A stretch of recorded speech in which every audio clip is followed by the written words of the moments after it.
The octopus's only natural enemy is the teppanyaki grill. Because no matter how you look at it, this creature doesn't look like it evolved on Earth. It looks more like an experimental product, secretly hidden at the bottom of the sea by some alien civilization. You think an octopus has 8 legs? Wrong. Those are arms. And each and every one has its own independent brain. You think the main brain controls the arms? Dead wrong. 2/3 of an octopus's neurons are not in its brain at all, but scattered across its 8 arms, acting independently.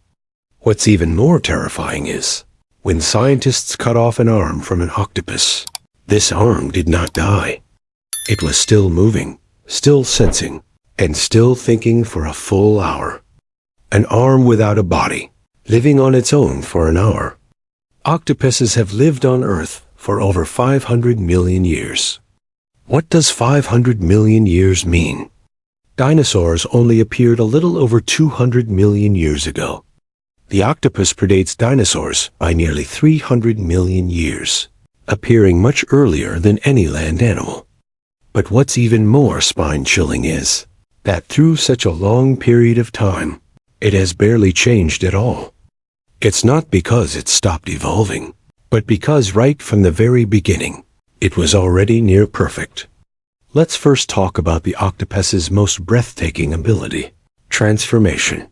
It can, within 1/5 of a second, change itself from a soft, smooth state to rough, prickly, and heavily textured. It's not just a change in color, but the skin's 3-dimensional texture, sheen, and color are all transformed simultaneously. An octopus within a single hour change its camouflage state a whopping 177 times.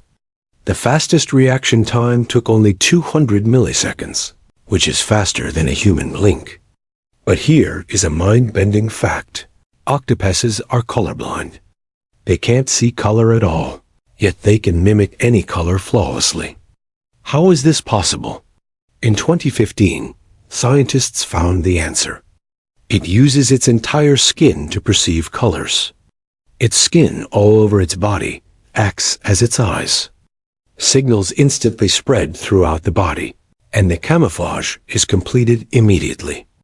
Unable to see color, yet able to become any color. This kind of design no longer seems like a product of evolution, but more like a precision engineering miracle. The even more extraordinary part is yet to come. In the Lembah Strait of Indonesia, there is a species called the mimicked octopus. It doesn't just change color. It puts on a targeted role play, depending on the type of natural predator. When the threat comes from a certain fish, it flattens its body to mimic a venomous flounder gliding along the seabed. It will twist its 8 arms to precisely mimic the swimming posture of a highly venomous sea snake. It can even flare out its arms to disguise itself as a prickly lionfish, making approaching predators back off instantly. This is not instinct. This is strategy.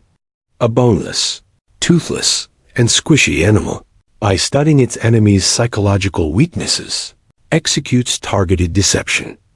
This reality is more bizarre than any science fiction novel. If the camouflage ability isn't enough to shock you, then its nervous system is the true riddle that has left the scientific community silent for a long time. An octopus has about 500 million neurons, roughly the same number as a dog. But for humans and dogs, almost all neurons are concentrated in the brain. An octopus is different. It has only 1/3 of its neurons in its brain. The remaining 2/3 are all scattered throughout its 8 arms. Each arm has its own mini-brain. What does this mean?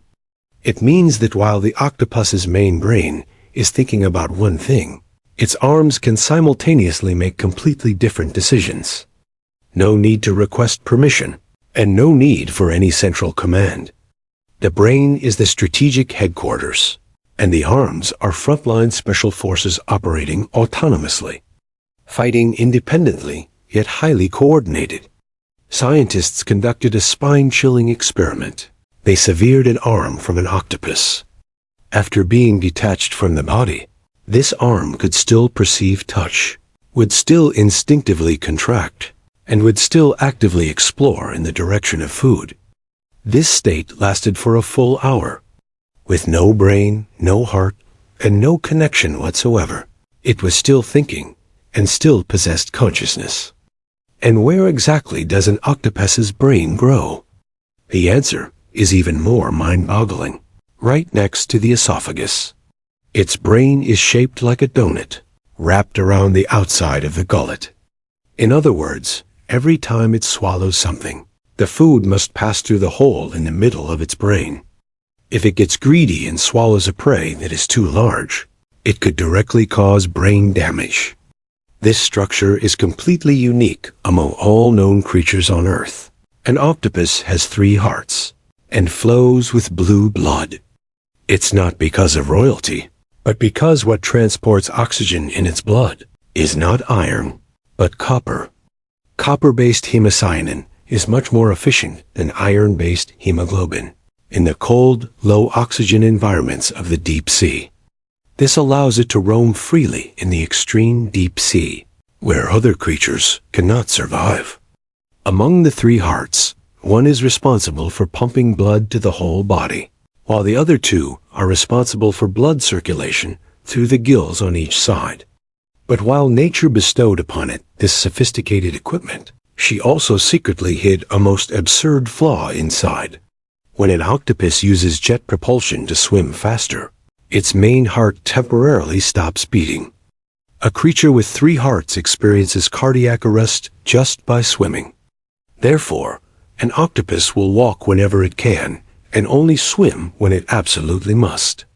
Nature's dark humor gets no better than this. Octopuses also play.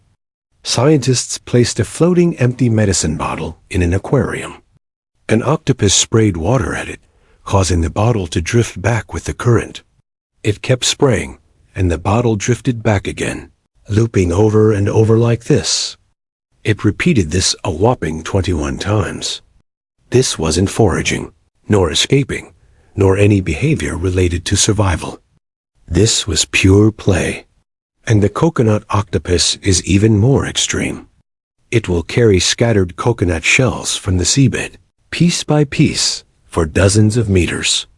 Then it fits the 2 halves back together into one, creating a mobile fortress it can squeeze into, ready to be deployed whenever danger approaches. This is one of the animal behaviors recorded by scientists to date that closest resembles the human concept of tool use. A mollusk is doing something that only humans, chimpanzees, and a few species of crows can do. An octopus's lifespan is usually only 1 to 3 years. 500 million years of evolution, all in exchange for a lifetime of just a few hundred days. Some say the octopus is a lonely genius. I prefer to say it is nature's loneliest experiment, a form of intelligence that has never been replicated by any other life, and can never be replicated. Burning alone in the pitch-black deep sea, extinguishing alone, and then leaving everything to the next generation to start anew. Exhausting our efforts to find traces of alien civilizations, we perhaps never imagined that the answer had long been hidden right within Earth's own deep oceans. The octopus uses its brief life to tell us one thing. Intelligence has never had just one shape, and we humans have only just begun to understand this planet.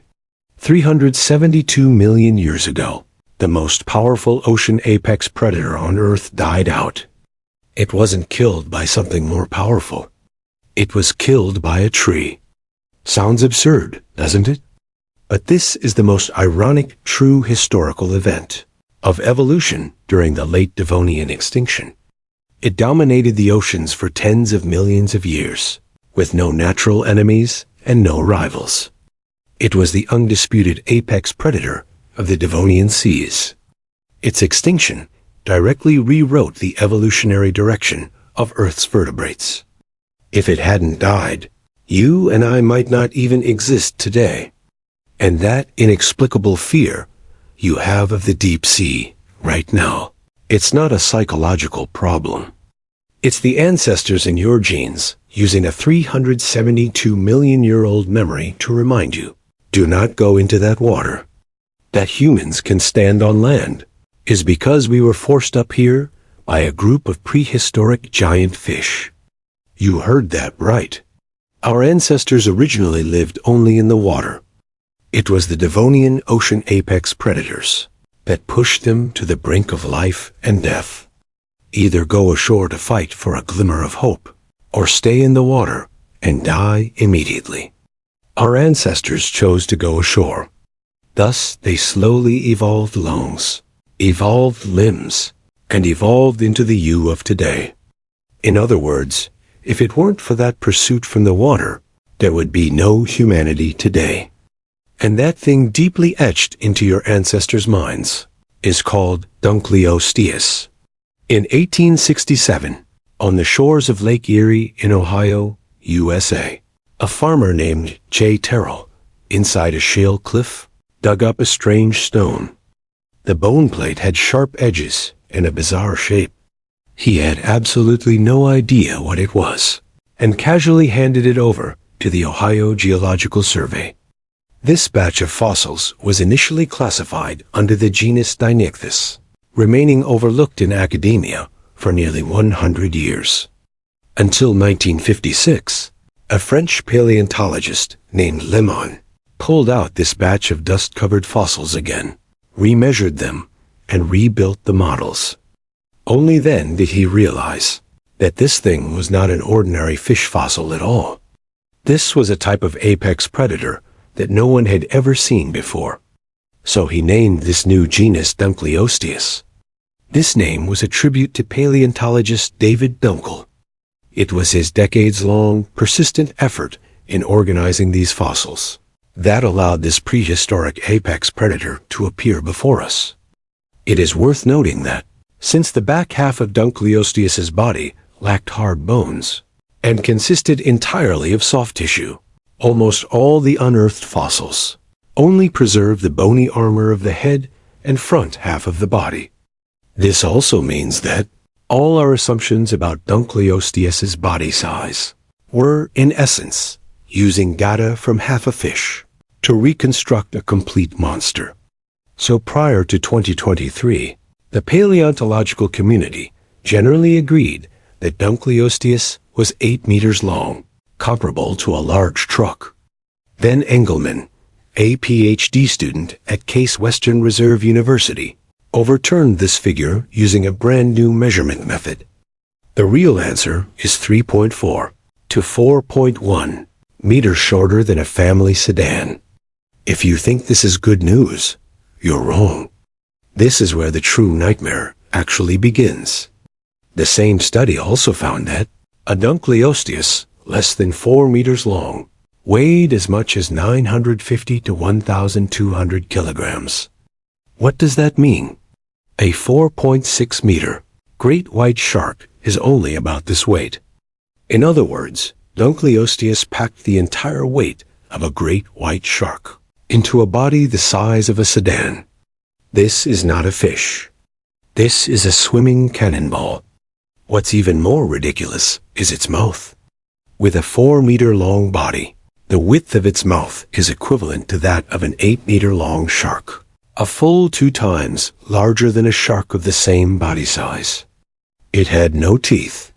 If you think this was a weakness, its upper and lower jaw bones evolved directly into 2 bone plates, with edges sharp enough to rival industrial shears. Moreover, every time it bit, the 2 bone plates rubbed against each other, becoming sharper with every single bite. Its mouth was a pair of shears that sharpened itself automatically. A research team at the University of Chicago calculated through computer simulation that the bite force of this set of bone plates reached 4,400 newtons, which is equivalent to pressing the entire weight of a small sedan onto a single point on your body. But the bite force was still not the most terrifying part. In 2010, new research discovered that Dunkleosteus's lower jaw utilized a 4-bar linkage bite mechanism. This system allowed it to open its mouth and snap its jaws shut in just 20 to 60 milliseconds. It takes 150 milliseconds for a human to blink once. In the time it takes you to blink once, it has already bitten you 2 to 3 times. And then there is a finishing move you would never expect: negative pressure suction. When Dunkleosteus opened its mouth at this speed, a vacuum zone was instantly created inside the oral cavity. The surrounding water and prey would be sucked in like they were caught by an industrial vacuum cleaner, flying straight into its mouth. It didn't even need to catch up to you. As long as you were within 5 meters in front of it, the moment it opened its mouth, the game was over. So how did it defend itself? Its head and the front half of its body were covered in bony armor several centimeters thick. This material is called dermal bone, with a hardness close to human teeth, sufficient to withstand attacks from all living creatures in the ocean at that time. However, the back half of its body was soft muscle. Heavy in the front and light in the back, this design gave it surprisingly good maneuverability in the water. Simulations show that its explosive sprint was extremely powerful. It didn't need to chase prey over long distances. It was a one-hit kill, shaped like a tuna, with the power of a tank, and a mouth like a hydraulic spear. This was the ultimate killing machine of the Devonian period. But what I want to tell you most is how this apex predator ultimately died. Such an invincible killer completely vanished 359 million years ago. The entire class of placoderms went completely extinct.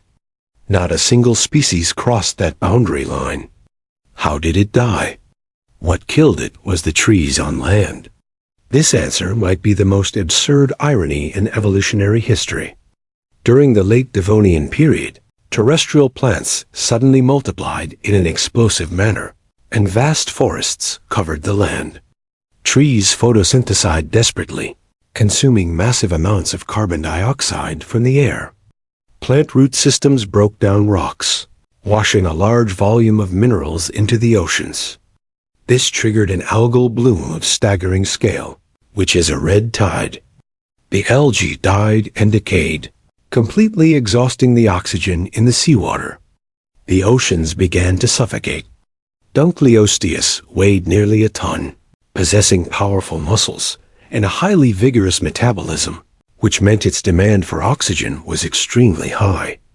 The oxygen-depleted seawater was like a sealed room to it, growing smaller and more suffocating by the minute.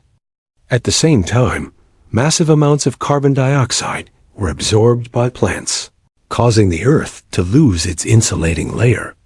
Temperatures plummeted, and the seawater grew cold. Dunkleosteus was a cold-blooded animal. As water temperatures dropped, its metabolism dropped along with it, and its mobility declined drastically. What happens to a slowed-down apex predator? It starves to death. And that mass extinction directly wiped out about 75% of marine life. The large prey that Dunkleosteus relied on for survival bore the brunt of this crisis, going nearly extinct. The triple blow of oxygen depletion, cooling, and starvation arrived all at once. Just like that, the killer that once struck absolute silence into the entire ocean sank to the ocean floor, one by one, never to surface again. But do you know what is even more terrifying to think about? Neuroscientific research has discovered that a primitive fear circuit exists in the human brain.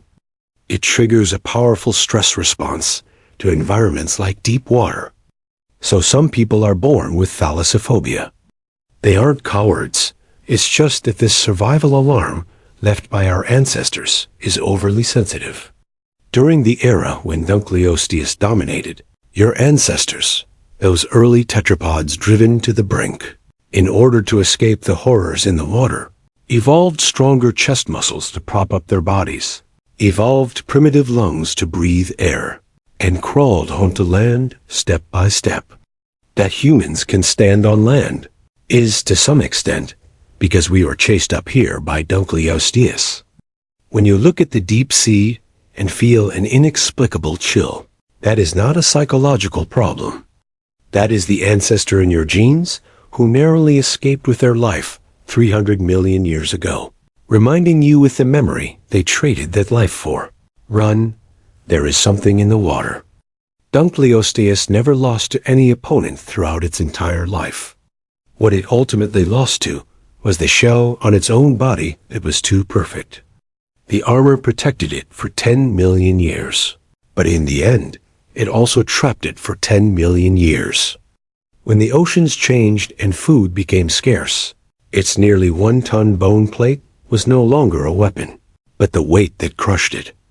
It had no way to lighten itself, no way to back down, and no way to become something else.